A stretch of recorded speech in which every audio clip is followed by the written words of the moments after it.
Bueno, jóvenes, vamos a terminar esta clase, bueno, esta parte de la clase que es histología, que dejamos pues ahí a media. Tuve que salir a hacer una situación en ese momento, así es que hoy vamos a retomar donde nos habíamos quedado y vamos a hablar un poquito de historia ahí de la investigación de los tejidos y para ir terminando con los métodos de tinción o cómo se hacen las tinciones, cómo se hace la fijación. Es un poquito del proceso que se hace en patología. Eh, Ahí pues lo vamos a tocar así pues someramente sin adentrar mucho. Pero sí, la idea es que quede claro o que nos dé una idea de cómo es que se hace pues la fijación de los tejidos o la fijación de las biopsias para poder ser estudiados. Vamos a ver por qué se usan tinciones, cuál es el objetivo de las tinciones realmente. Y bueno, vamos a continuar con la clase. Quiero ver. Sí, tengo mis lentes. Aquí están. Falta algo. No veo dónde es. Aquí está. El puntero. Quiero activarlo porque a veces estoy explicando y no tengo el puntero activo. Pero hoy sí ya. Bueno. Entonces vamos a... Este es un puente que se encuentra en Praga. Es el puente de Carlos, se llama. Tal vez algunos ya han pasado por ahí. Bueno, antes de la pandemia pues se puso muy de moda los viajes a Europa. Nosotros nos quedamos solo con las maletas hechas. Algún día vamos a viajar. Bueno, jóvenes, sigamos. Hablemos un poco sobre Robert Hooke. Bueno, la verdad que los primeros estudios microscópicos sobre materiales biológicos, ¿verdad?, fueron realizados por este señor, por Robert Hooke. Él tenía pues hizo una publicación sobre eso, ¿verdad? Antes pues de los investigadores investigaban algo, lo veían, lo examinaban y luego pues lo publicaban porque era obligación, bueno, era una forma de poder darnos cuenta de qué estaba pasando. Entonces se publicaban las obras, las cosas, ¿verdad?, que se iban descubriendo. Y bueno, este señor pues fue de los primeros que comenzó a utilizar un artefacto rudimentario, ¿verdad? Imagínense que la fuente de luz era una candela, queda reflejada pues, como si recuerdan en las imágenes que les presenté en la primera clase, en la introducción, pues veíamos cómo era para refractar la luz, ¿verdad?, de la candela, de una vela, se utilizaba pues una cuchara, la parte cóncava de la cuchara. Entonces aquí pues algo similar, ¿verdad? La luz era reflejada, siempre utilizando algunos prismas para poder aumentarla y poder ellos ver, ¿verdad?, al microscopio.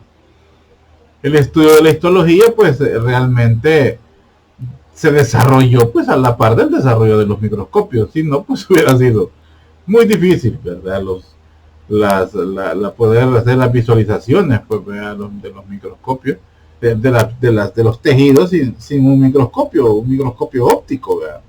Y luego pues empezaron a preparar secciones finas de material, o sea, ir diseccionando ese material biológico para poderlo examinar ya posteriormente. De esto pues ya hace más de 300 años de que este señor pues comenzó con este estudio, más de 300, más de 400 diríamos, si estamos hablando de 1665. Fíjense cómo dice ahí, el primer microscopio útil fue inventado en 1590 por Zacarías y Hans Janssen. Este microscopio permitía ampliar 30 veces la imagen de un objeto. Nuestro teléfono amplía más, con el zoom que tiene amplía las cosas más, pero en ese momento pues eso era lo que había. Utilizando este microscopio primitivo, el científico inglés Robert Hooke, 1635-1703, observó un fino corte de corcho hecho con una navaja, y constató que estaba formado por pequeñas cavidades a las que denominó células, por el parecido con las celdas de un panal de abejas. Ojo, ahí está la historia de dónde viene el nombre de celdas, ¿verdad? Zelda con Z, porque, perdón, Zelda con C, porque Zelda con Z ya es el personaje de un videojuego, ¿verdad? Entonces, bueno, sigamos. Eso hablando ya por Robert Hooke, con el primero que empezó a investigar, el primero, el que hizo los primeros pininos con la histología, y utilizando pues un rudimentario microscopio, hechizo, por decir así. Todos estos estudios, pues, ¿verdad?, vinieron a que hubo alguien de apellido Virchow, Rudolf Virchow, y este propusiera una teoría celular sobre la estructura de los organismos. Quien sentó las bases del término célula, o el que sentó las bases de que ante algo macroscópico, ante un órgano o ante algo grande, había cosas pequeñas que lo componían y eran las que le daban la esencia en sí a eso. Hoy en día pues es lo que sabemos nosotros, que es el tejido, pero en aquel entonces pues se le acuñó el nombre de células a esas cosas diminutas que lograron ver. Lo que vio Hooke pues fueron los agujeros, las cavernas en un corcho. Ya sabemos cómo es la estructura de un corcho, pero él pues en ese momento era lo que había logrado ver, y pues le acuñó el nombre de célula, la cual pues hoy en día todavía pues se usa ese nombre. Entonces ya este señor, ¿verdad?, Virchow, él pues propuso ya una teoría celular, algo que podía ser estudiado, y era necesario comprobarlo, pero ya era una teoría. Entonces él proponía pues que la célula era la unidad básica estructural de la mayor parte del material biológico. Hoy sabemos que de todo el material biológico, la unidad estructural pues es la célula. Cada célula pues se consideraba como una unidad individual rodeada de una pared denominada membrana basal. Eso ustedes ya tuvieron que haber visto algo de eso en biología. Y en cuyo interior pues se encontraban toda la maquinaria necesaria para su funcionamiento. O sea, todo el conjunto de estructuras que conforman una célula, ¿verdad?, que la mitocondria, que el aparato de Golgi, que las vacuolas y todo lo que ustedes, pues el retículo endoplásmico rugoso, y que la membrana basal, y bueno, el núcleo, el perinúcleo y todo lo que compone una célula, pues ustedes ya tienen que tener bases. De eso yo no voy a hablar, realmente no vamos a hablar, eso ya no es parte de esta clase, porque esto, como decimos, viene sumando, así que ojalá pues eso ya esté un poco bien cimentado en su mente, y no tengamos que estar, y qué célula, y qué ¿cómo se llama? Que es el retículo endoplásmico, y bueno. Los primeros microscopistas tenían conocimientos limitados sobre la fisiología y la función, y pues a esto pues le denominaron a las estructuras según el aspecto o mediante epónimos, ¿verdad? Entonces, por ejemplo, pues a los pequeños conductos que se encuentran o que unen a los osteocitos, ¿verdad?, que son de las células que son de las células que conforman el hueso, ¿verdad? Y la estructura del hueso, cuando lo vemos, pues se ve como un poro, así como se ve el corcho. Entonces, a los osteocitos dentro del hueso, pues le llamaron canalículos a todo eso. Así se le llamó canalículos. Y canalículos porque eran como canales, y como así era con lo que lo podían comparar, pues le pusieron canalículos.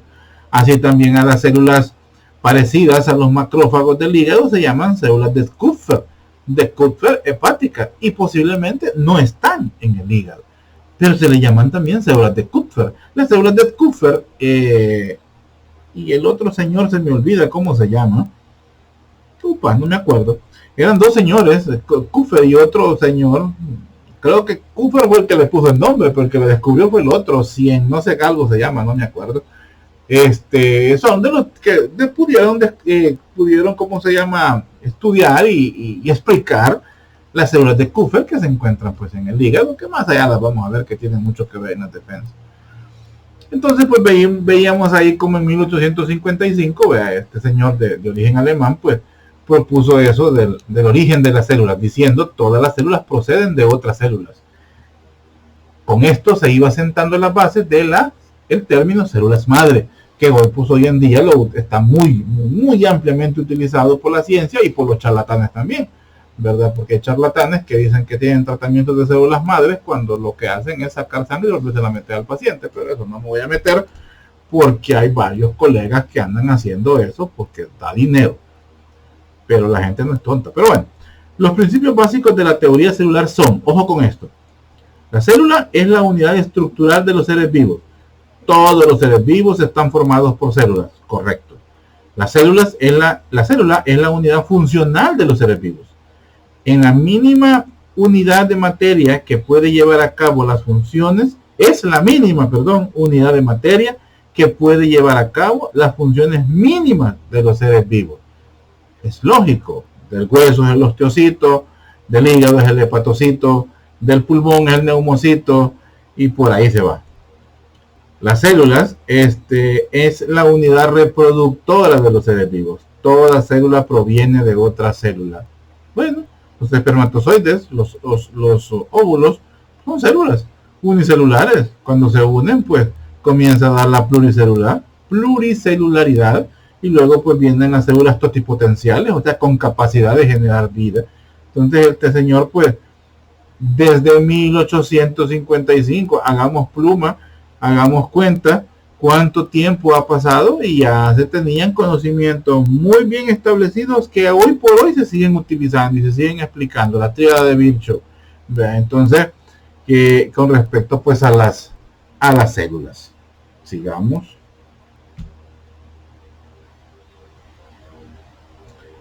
La célula, pues como dice, es la unidad básica de la estructura de los organismos vivos y son pues muy variadas. La célula, lógicamente, una célula del hueso no se parece a la célula del cartílago, no se va a parecer al miocito del músculo en ningún momento.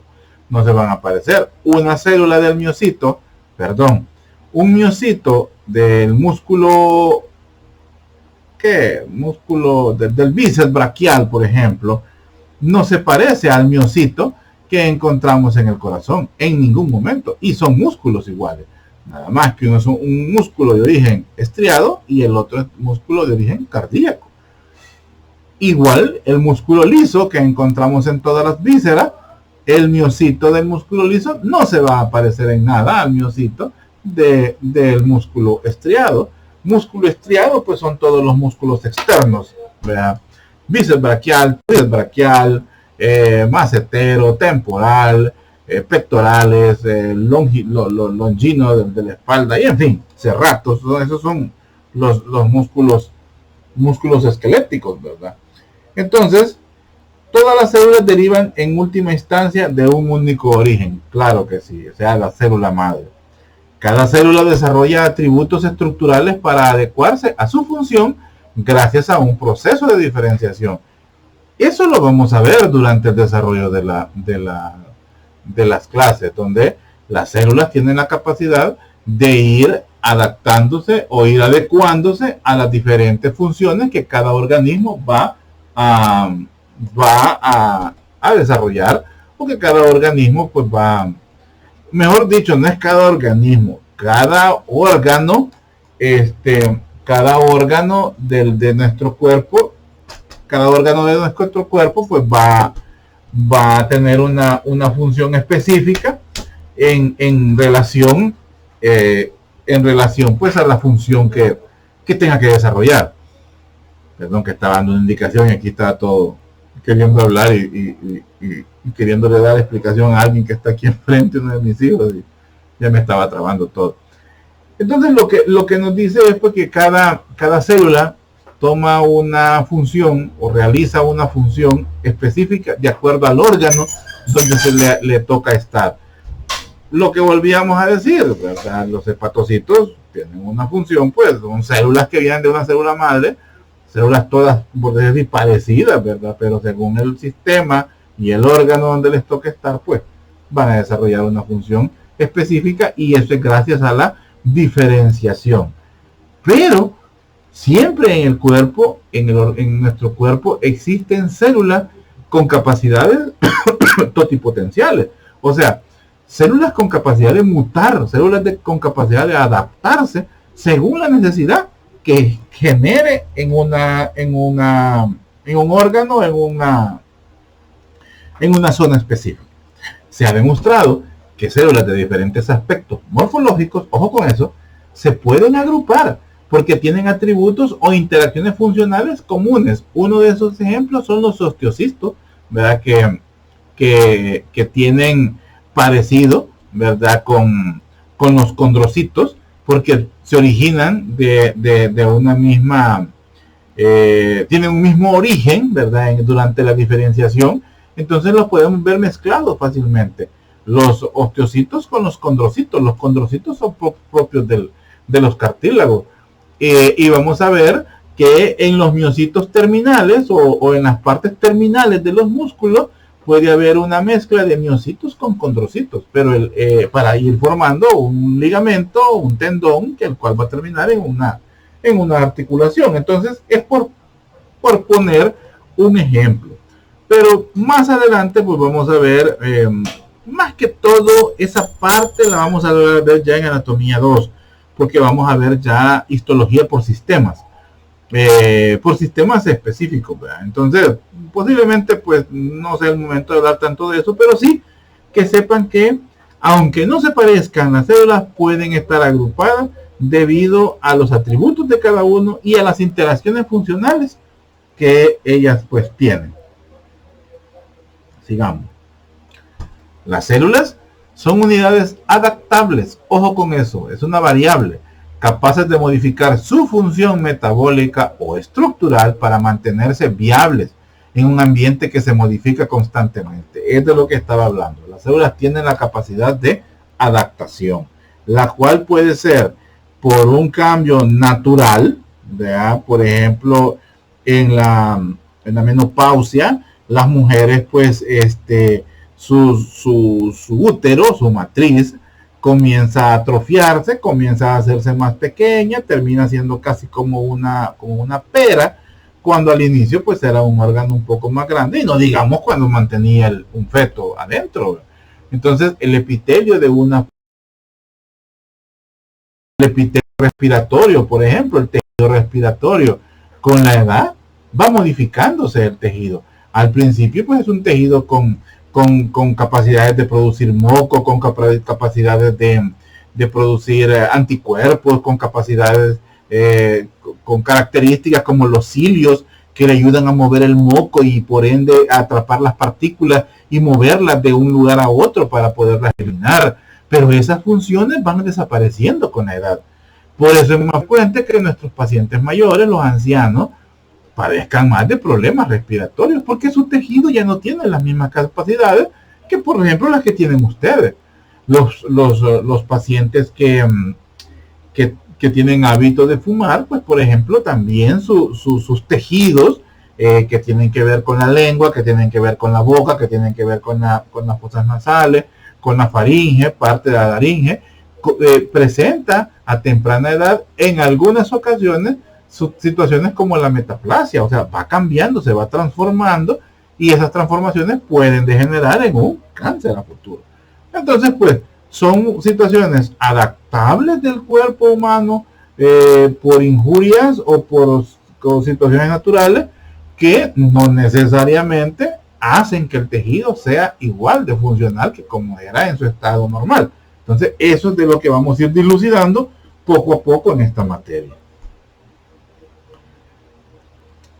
En la enfermedad pues también existen, yo creo que me adelanté, eso es lo que estaba queriendo explicar, existen factores lesivos es de lesión, que modifican severamente, o ya les dije que consigan su diccionario Mosby, que es una Biblia, es un libro grueso, pero hoy lo pueden conseguir en PDF, y o si no el Dorland, que es más manualito, cabe el cabalito en la bolsa de la gabacha, ahí cada cabalito es el libro, es muy bonito y es muy completo, ¿verdad? Y nos ayuda mucho a sacar estas dudas.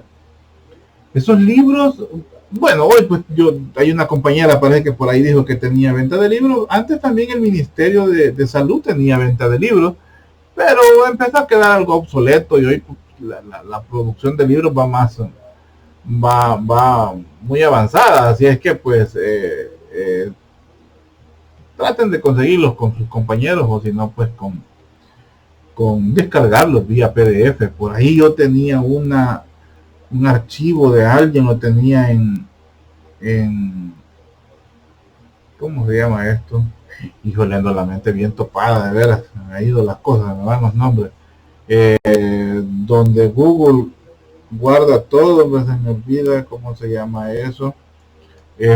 Ahí pues tenía un archivo bien grande de libros, como que en Drive, lo voy a buscar y a ver si lo tengo todavía y se los voy a compartir, pero ya los libros son obsoletos realmente. Pero bueno, en la enfermedad pues también existen factores lesivos que modifican, bueno, les decía lo del diccionario porque se usan muchas palabras que a veces no se conocen y el diccionario nos va a ayudar, que modifican severamente el entorno celular y las demandas metabólicas. La célula se modifica para limitar el daño sufrido en procesos patológicos. Son muchos los agentes lesivos y la sensibilidad de las células es variable.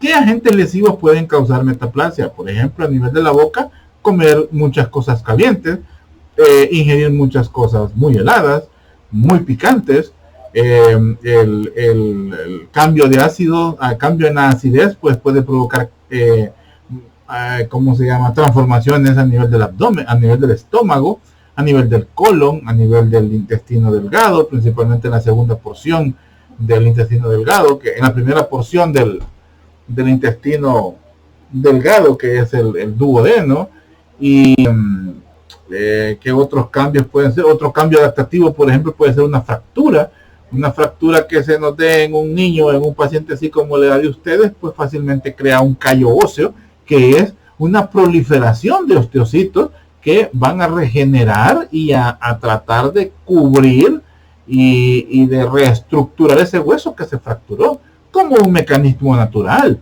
Pero a mi edad o a la edad pues del doctor Castro, por ejemplo, ya no nos toca otra más que la cirugía, porque nuestros huesos pues ya no tienen, tal vez yo sí me todavía aguanto, pero tendría que nutrirme mejor, tomar suplementos, pero un paciente arriba de 60 años ya no le queda otra más que los materiales de osteosíntesis, clavo, placas, alambre y un montón de cosas que se usan para poder fijar un hueso, o en el peor de los casos, prótesis, ¿verdad?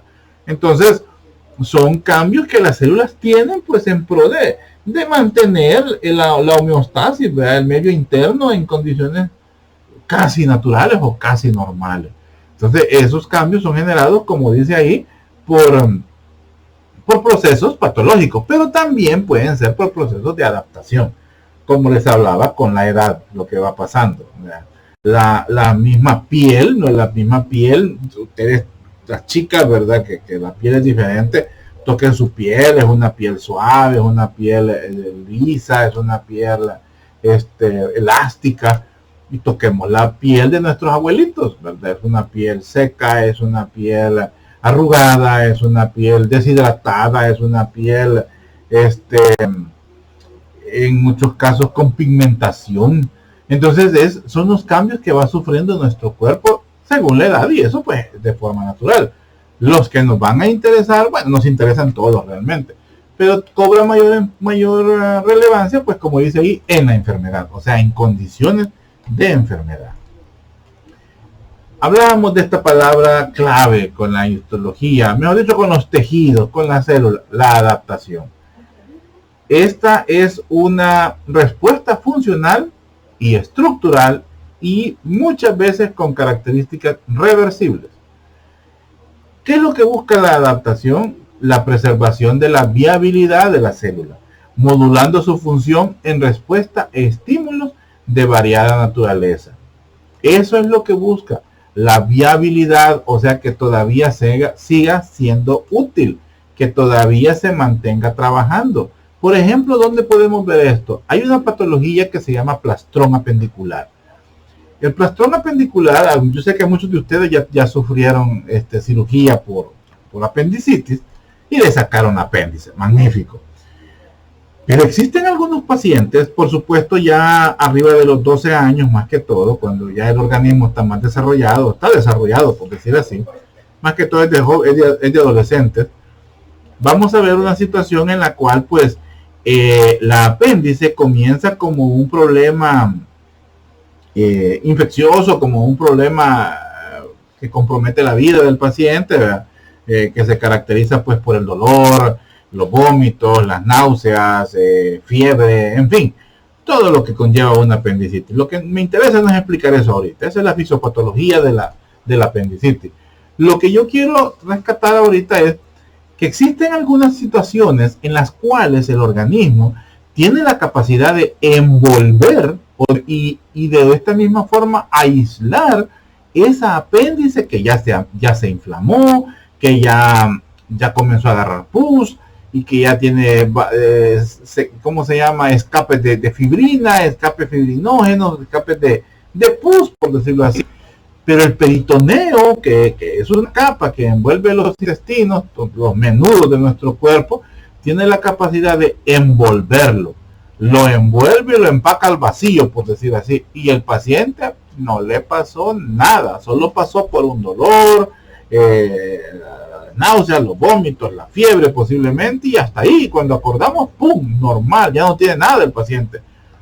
Y el médico va a decir, le logramos enfriar. Es mentira, no hemos hecho nada los médicos. Es nuestro cuerpo que tiene esa capacidad de, de transformar ese peritoneo en un tejido, en un epitelio de protección, en un tejido conjuntivo especializado en la protección y por ende en aislar esa apéndice. Y eso se llama plastrón apendicular. No es que el paciente se salva de la cirugía, no, con el tiempo pues aparece un dolor, aparece una situación anómala en esa misma zona del apéndice porque se inflama, el cuerpo reconoce eso como cuerpo extraño y al final pues siempre el paciente termina siendo operado, pero bajo condiciones de una cirugía de carácter ambulatorio. Carácter ambulatorio significa que yo le diagnostico algo, no tiene compromiso de la vida, le programamos la cirugía para X día y se le hace y punto.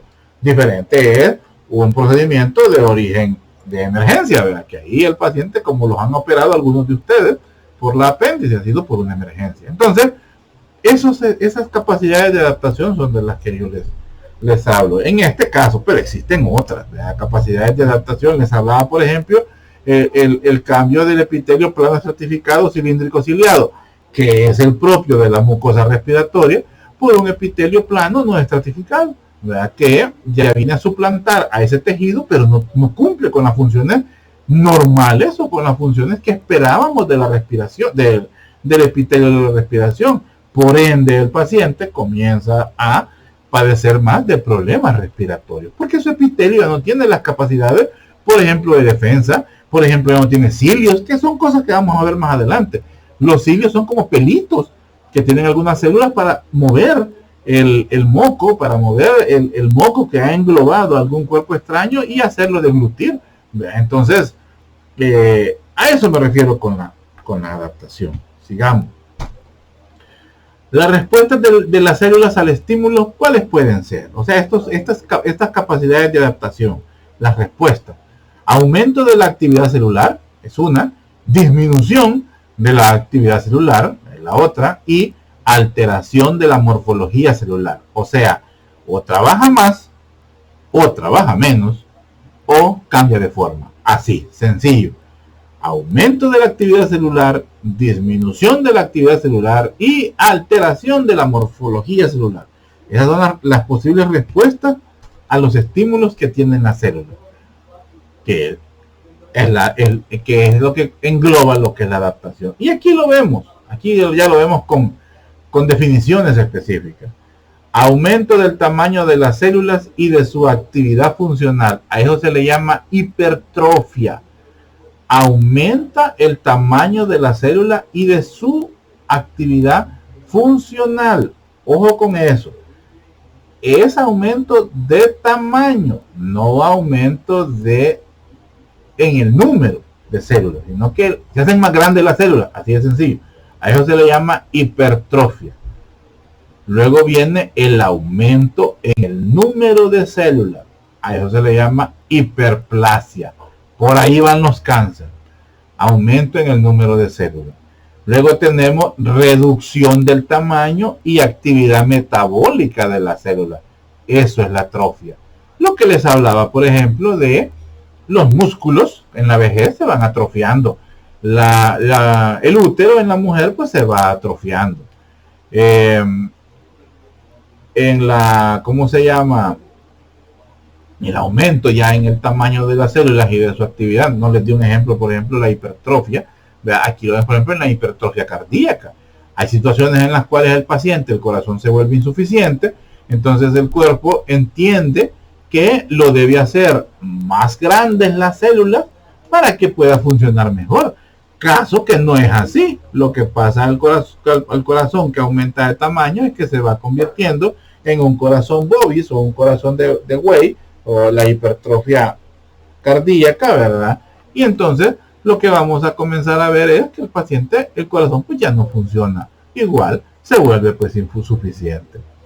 De ahí veíamos el cambio en el fenotipo de las células, o sea, aquí comienza a darse una alteración ya no solo estructural, ya no solo es en la morfología de la célula funcional, sino que comienza a haber una transformación. Ya hay una alteración a nivel del código genético. A eso se le llaman metaplasias. Es otra situación que viene relacionada también con el cáncer. Y viene la parte importante. Si se elimina el estrés, las células podrán volver a su estado inicial. Uno de esos ejemplos y donde se basa la medicina, por ejemplo, es en los problemas de cirrosis hepática. La cirrosis hepática comienza a haber un cambio completo de los islotes y de los hepatocitos. Comienzan a cambiar su morfología, su estructura y casi por último su ARN. Entonces, ¿qué es lo que el paciente borracho, que viene a ser la causa más frecuente de problemas de cirrosis hepática, es decir, deje de tomar?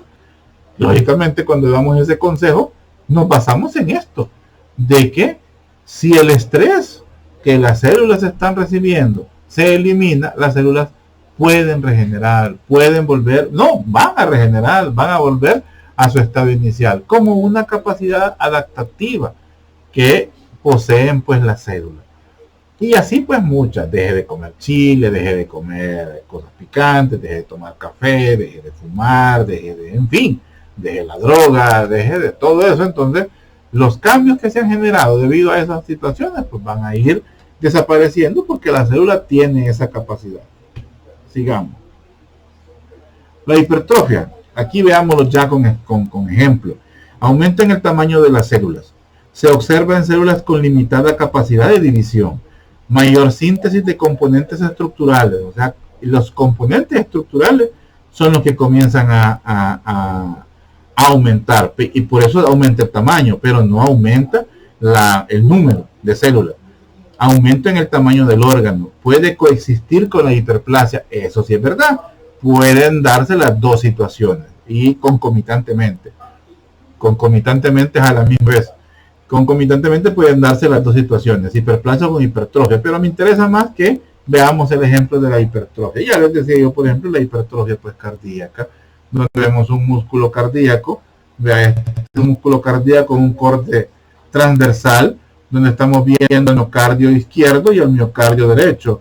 El miocardio izquierdo es siempre el más grueso, el miocardio derecho es más delgado. Esto es en condiciones normales. Esto ya es en condiciones de hipertrofia. Y aquí vemos cómo se ve al microscopio las células del miocardio en condiciones de salud, y aquí lo vemos en condiciones ya de una hipertrofia. Por ende, el corazón se vuelve más grande, pero no necesariamente funcional o mejora su trabajo. No, esto sí funciona. La hipertrofia muscular sí funciona en el músculo esquelético. Ahí sí.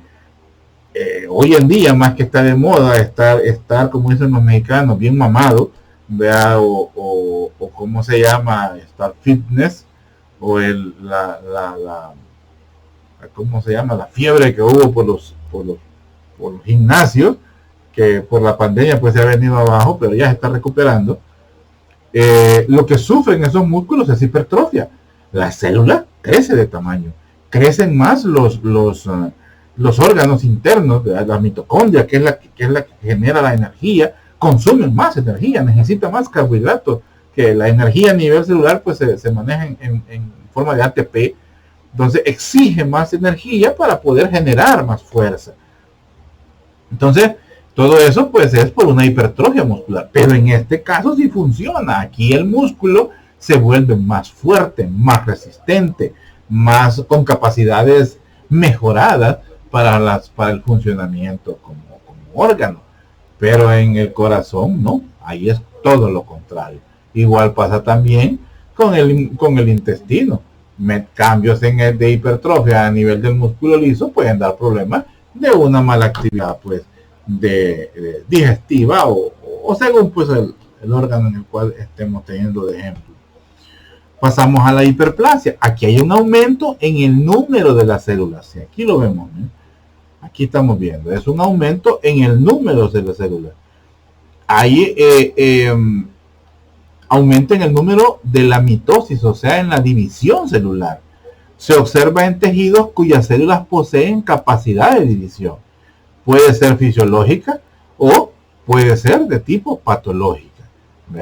Hay hiperplasias que pueden ser necesarias, pero hay otras que no. Y cuando son que no, pues pueden estar relacionadas ya con algún problema de ¿cómo se llama? De problemas de un cáncer. Aquí, por ejemplo, una hiperplasia que estamos viendo a nivel testicular, ¿verdad? A nivel prostático, estamos viendo una hiperplasia, ¿verdad? En la cual pues el número aumenta y eso nos va a dar un problema que el paciente pues le va a generar problemas en su vida, ¿verdad? Y es lo que estamos viendo aquí. Normalmente veríamos 1 o 2 núcleos, 3 núcleos en este corte y aquí estamos viendo varios núcleos en esta zona, ¿verdad? Y eso es debido a la hiperplasia porque ha aumentado el número de células. Una atrofia es una reducción del tamaño de un órgano o tejido secundario a la reducción del número y el tamaño de las células. Aquí se va disminuyendo las dos, ¿verdad? Disminución del tamaño del órgano y aumento de la consistencia, y pues vamos a ver también pigmentación, gránulos de lipofucsina, que es el pigmento de desgaste de los lisosomas, local o de tipo pues generalizada. ¿Dónde podemos ver esto? En órganos que normalmente, o sea, como forma natural, que se vayan atrofiando por la edad. Todos los órganos van a pasar por esa situación. Los riñones, los pulmones, el hígado, los testículos, la matriz, todo eso se va a ir atrofiando como algo natural. Pero puede aparecer una atrofia secundaria a alguna patología. Y ahí es donde entra el conocimiento pues de la histología o el conocimiento pues celular. Bueno, los órganos de los que le hablaba que pueden presentar pues atrofia. Aquí tenemos testículos, aquí tenemos el cerebro, aquí tenemos los riñones. Aquí este es un cuadro donde, bueno, aquí dice las células se clasifican de acuerdo con su función principal. Correcto. Es importante reconocer que una célula puede desempeñar varias funciones y puede formar parte de más de un grupo de células. O sea, tiene esa capacidad. Puede formar de más de un grupo de células. O sea, puede estar revuelta con otras células porque son necesarias en esa situación. Por ejemplo, las células inmunitarias. Las células inmunitarias son exclusivas del sistema sanguíneo o del tejido sanguíneo, de la sangre. Pero a medida que vamos estudiando, vamos a ver que hay células inmunitarias a nivel respiratorio. En la mucosa respiratoria tenemos células inmunitarias, productoras de anticuerpos necesarios como primera línea de ataque a la hora de un cuerpo extraño que ingresa a la nariz. Células inmunitarias a nivel intestinal, las placas de Peyer, por ejemplo, son consideradas células inmunitarias, que las vamos a encontrar en la parte terminal del ilion, que es la parte terminal del intestino delgado. Y así podemos encontrar células inmunitarias no exclusivamente en el tejido sanguíneo. Células productoras de hormonas, vuelvo también a lo mismo, hay algunas en que las encontramos a nivel renal. Vean la eritropoyetina, por ejemplo, es una hormona necesaria para la producción de sangre y se la produce el riñón. Que el riñón, ¿cuál es su función? Filtrar la sangre y convertirlo en orina, ese tejido de desecho. Otras hormonas, otros tejidos hormonales, otros órganos que tienen células de origen hormonal o que generan hormonas, ¿verdad? A nivel pulmonar también, a nivel cardíaco también. Entonces, podemos ver una mezcolanza, así como se usa esa palabra, así coloquialmente, podemos encontrar una mezcolanza de células involucradas en diferentes tejidos con funciones necesarias ahí, pero que tienen un punto específico donde ellas trabajan, lo que les ponía el ejemplo de las células inmunitarias. Algunas células de sostén, también las podemos encontrar con capacidades contráctiles, cosa que vamos a ver por ahí a nivel más que todo cardíaco. Por ejemplo, en el músculo cardíaco vamos a encontrar que hay células que tienen la característica de ser un soporte, de ser una arquitectura del órgano, pero tienen capacidades contráctiles o tienen capacidades de transmitir un impulso nervioso cuando no es una neurona, porque solo las neuronas tienen la capacidad de transmitir impulsos nerviosos, pero en el corazón se da la excepción. Las fibras de Purkinje son células musculares que han sido especializadas o que han cambiado su forma para trabajar como un tendido eléctrico para transmitir el impulso generado por el nodo sinusal, que es el marcapaso fisiológico de nuestro cuerpo, que viene a ser la subestación o la planta que genera el impulso eléctrico para que el corazón trabaje. No viaja por un tendido neuronal, viaja por un tendido de fibras, que tienen ese nombre de fibras de Purkinje, que son células musculares que han cambiado su estructura y se han especializado para transmitir impulso eléctrico. Entonces, aquí vamos a ver en este cuadro diferentes de ejemplos, ¿verdad? Donde va desde células epiteliales. Aquí están todas las células epiteliales, de sostén, contráctiles, nerviosas, germinales, sanguíneas, inmunitarias y productoras de hormonas. Estas son todas las células que podemos encontrar en todos los tejidos mezcladas. ¿Dónde encontramos células epiteliales? En el revestimiento epitelial y de los vasos sanguíneos. ¿Cuál es su función? Barrera de absorción y secreción. Características especiales: unidas de forma estrecha entre sí por uniones intercelulares. Es una característica. Células de sostén. Tejidos de sostén fibrosos, cartílago, hueso. Organización y ¿cuál es la función? Organizan y mantienen la estructura corporal. Características: producen e interactúan con el material de la matriz extracelular. Y ahí vamos a hablar de los osteoclastos y los osteoblastos más adelante. El músculo y así todas las células, ¿verdad? Las células germinales, espermatozoides, ¿verdad? Por ejemplo. Aquí también tenemos los óvulos. Función: la reproducción. La mitad del complemento normal del cromosoma. Los cromosomas propios solo del hombre. Y bueno, aquí está todo. Sigamos. Ups. Mira, cambió. Y veamos ahora los tejidos. Los tejidos, pues, son organizaciones funcionales de células.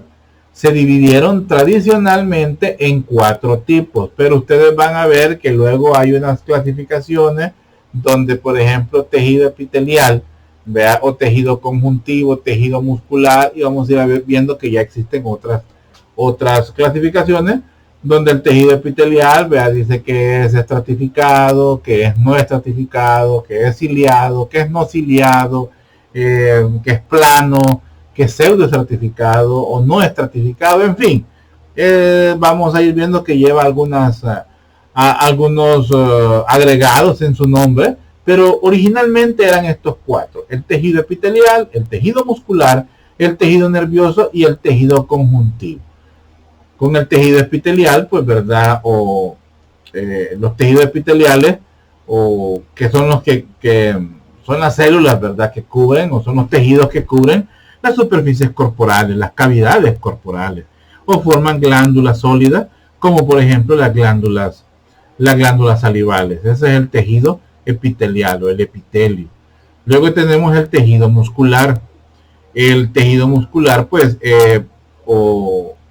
vamos a encontrar que hay células con propiedades contráctiles, ya lo habíamos hablado antes, ¿verdad? Porque el músculo, pues, no solamente tiene la capacidad de producir fuerza, sino que también necesita contracción y necesita también estiramiento, y son procesos adaptativos a los cuales el músculo tiene esa capacidad o esa función. Tejido nervioso, en referencia pues a las células que forman el encéfalo, la médula espinal y los nervios, ¿verdad? Un tejido nervioso. Pero por ejemplo vamos a ver un tejido nervioso mezclado a nivel del techo de la cavidad nasal, que es donde tiene acceso ¿cómo se llama? Las fibras olfatorias, ¿verdad? Del bulbo olfatorio que se encuentra en el piso de la cavidad craneal, de la fosa craneal. Ahí se encuentra el bulbo, en la zona del etmoides, ¿verdad? ¿Se acuerdan que les hablaba de la lámina cribosa del etmoides, que es un coladorcito, que es por donde entran las fibras olfatorias y tienen acceso a la cavidad nasal? Ahí vamos a encontrar que hay tejido pseudoestratificado cilíndrico ciliado, que es el propio respiratorio, pero se mezcla con células nerviosas, que son las células propias que son neuronas propias del tejido nervioso, del tejido respiratorio, que le va a llevar información al sistema nervioso central, o sea, es un tejido nervioso. Y por último, pues el tejido conjuntivo, que este término de tejido conjuntivo que se usa así de una forma muy amplia, pero aquí pues hay que tener un poco más de cuidado, porque describe una variada gama de estructuras vivas, caracterizadas porque tienen, o más que todo, pues donde existe el predominio del componente de la matriz extracelular y de células que la elaboran. Posiblemente es un tejido, el tejido conjuntivo con más complejidad que algo otros, ¿verdad? En teoría, pues su función es como un tejido de soporte que sirve a otros tipos de células, pues que son más especializadas. Por ejemplo, la piel se considera como un tejido conjuntivo. ¿Cómo se llama? Parte de las articulaciones, parte de las fascias musculares. Sus fascias son como coberturas del músculo, son tejidos conjuntivos, pero con funciones muy especiales, únicas, que más adelante pues iremos viendo. Vamos con siempre hablando de los tejidos. Como dice ahí, en algunos casos, pues las células que constituyen un tejido tienen todas la misma estructura y forman tejido simple. En algunos casos. Pero en otros casos, como es lo que vemos el ejemplo aquí arriba, todas se parecen. Por ejemplo, estas son cilíndricas, estas son planas, estas son prismáticas, pero tienen otro nombre. Y todas se unen y pues hacen un tejido simple. Diferencia, por ejemplo, en las glándulas salivales. Todas se parecen. Las glándulas salivales hacen un solo órgano, pues y tienen la función de producir saliva. Y algunos polipéptidos, pero tenemos otros como los tejidos compuestos o más complejos, en lo cual pues hay una mezcla de células con diferentes funciones que también se denominan pues ya como tejidos complejos. Por ejemplo, la corteza renal, como nos pone ahí el ejemplo, pero esto también en la mucosa respiratoria es otra propia, la lengua es otra también, que tienen estas características de tejidos compuestos. El tejido que compone esos órganos es un tejido compuesto. Aquí vemos pues los riñones, porque el riñón pues tiene funciones de filtración, porque filtra la sangre, tiene capacidades hormonales, porque produce la hormona, la eritropoyetina, Tiene también otras que genera, como la renina-angiotensina, que tiene que ver con la presión arterial. Hay otros, el factor natriurético, no, ese lo produce el corazón, el ventrículo derecho. Pero el factor natriurético viene a atacar aquí para controlar la presión arterial. Y así hay órganos pues con funciones ya especiales. Entonces, órganos simples, pues como el tejido nervioso, que contiene células nerviosas, las neuronas, las células de sostén, pues verdad, por ejemplo, los astrocitos son parte de este tejido. Las células inmunitarias son las microglias. Células epiteliales, que son las células del epéndimo. En un solo tejido nervioso vamos a ver que hay una variabilidad de células en el tejido nervioso, y es un sistema, simplemente el sistema nervioso. Ahí pues en tejidos ya simples, pues como el ejemplo aquí que nos da el tejido adiposo, que es el de la grasa. Sigamos. Los tejidos forman órganos, y estos órganos pues van a formar sistemas. Un órgano, por ejemplo, el corazón, el hígado o el riñón, es un grupo definido a nivel anatómico de tejidos, ¿verdad? En general de distintos tipos, que realizan pues funciones específicas. El hígado, funciones de detoxificación, de producción de bilis para la asimilación de las grasas, producción de la sangre, acción metabólica, en fin, tiene varias funciones el hígado. El riñón pues ya lo había dicho. El corazón pues ya sabemos. Entonces, vamos a ver pues que hay una conformación del tejido, pues donde intervienen pues varias células de diferente naturaleza, pero que van a colaborar en la función que se le pide a ese órgano. Otro ejemplo puede ser el intestino, el epitelio del tubo digestivo, en la cual pues hay diferentes capas de tejido que desde la luz hacia afuera, por ejemplo la luz, o sea, el centro de imaginémonos un tubo, ese es el intestino, y le vemos 3 capas en la pared. La más interna es un epitelio de revestimiento. Luego tenemos una capa subyacente que está abajo del revestimiento. Vamos a encontrar una capa muscular, es el músculo liso el que encontramos ahí, necesario pues para el peristaltismo. El peristaltismo es el movimiento que el intestino le aplica a los alimentos para transportarlos desde el estómago hasta el ano, hasta que se defequen, que es a salir con las heces. ¿Cómo se llama? Y la más externa, ¿verdad? Que ya es una capa también de tejido conjuntivo, que viene a ser la capa serosa, que es la capa más externa pues de las células.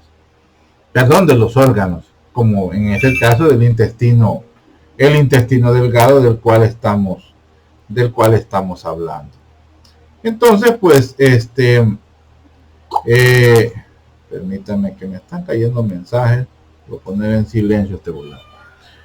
Las células pues especializadas, por ejemplo, en producción de hormonas, las podemos encontrar también en el intestino. Ya les hablaba ahí, por ejemplo, no, estas son de defensa, las placas de Peyer, pero podemos encontrar células productoras de hormonas propias ahí en el mismo intestino, o por ejemplo en el sistema, en el pulmón, ¿verdad?, que vienen a conformar un sistema inmunológico de forma difuso. Necesariamente pues no van a constituir un órgano, porque ellos ya pertenecen a un órgano. Entonces, porque realmente no forman una masa anatómica que puede ser diferenciada, sino que están mezcladas. Entonces es por eso que le llamamos sistemas complejos o tejidos complejos. Y por ejemplo, como ya bien diferenciados, como ya les vengo hablando de la lengua, el esófago, el estómago, el intestino, el páncreas, el mismo recto, ¿verdad?, el mismo ano y todos los componentes del sistema digestivo. Así pues también el riñón, el sistema pielocalicial, los uretres, la vejiga, pues conforman pues un sistema, son un sistema urinario. Entonces, lo que quiero que se entienda es que los diferentes tipos de tejido. Yo creo que esto lo vengo repitiendo ya mucho y puedo tener en confundirlo. Los diferentes tipos de células conforman tejidos simples, cuando solo hay un mismo tipo de célula, pero compuestos o variados, donde hay diferentes tipos de células involucradas en ese tejido, y estos tejidos pues dan forma a estos diferentes órganos que forman parte pues de un sistema, al encéfalo, al corazón, al intestino, y el encéfalo pues forma parte del sistema nervioso, el corazón pues del sistema cardiovascular, el intestino pues del sistema digestivo. Sigamos. Si existen dudas pues podemos hablarlas en el momento que ustedes decidan a través del foro. Esa es la idea de los foros. Vamos entonces con pasando ya a la parte de las tinciones y del estudio, de cómo se hace el estudio pues de los diferentes tejidos. Permítanme, vamos a poner una pausa porque necesito hacer algo.